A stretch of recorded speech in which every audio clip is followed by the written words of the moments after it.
So problems, they're retrospective in the main. You actually have to have had ill health occur for the epidemiological study to be done.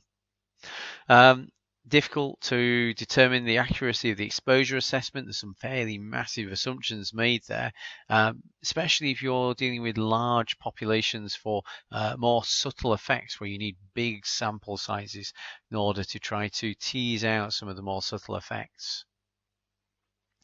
Varying susceptibility and body burden, so how much people can deal with.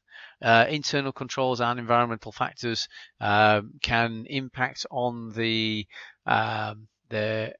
accuracy, or can introduce bias in the study, which can skew the results. The healthy worker effect we talked about.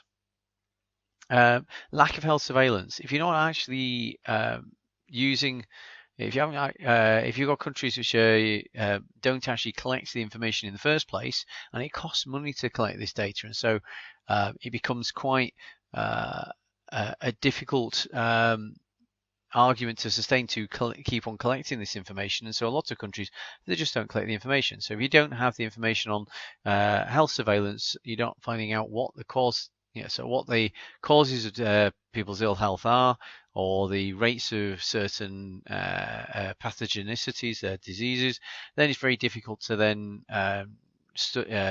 gather that data and do large-scale analysis on it to try to establish dose-response relationships. So to establish exposure-response relationships.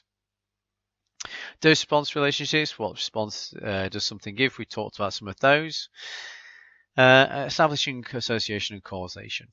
You only need to consider the reports in the tabloids between association, so associating things with cancer, and in order to understand just how imprecise the sciences can sometimes be. With such bizarre things as red wine both causing cancer and potentially preventing cancer, they've established association with both. An increase in levels of cancer and a decrease in levels of cancer. Lipstick has been associated with an increase in levels in cancer, so has chocolate. So all sorts of things have been associated with an increase in levels of cancer. However, trying to then take that step further to establish a cause-effect relationship, that is another argument entirely.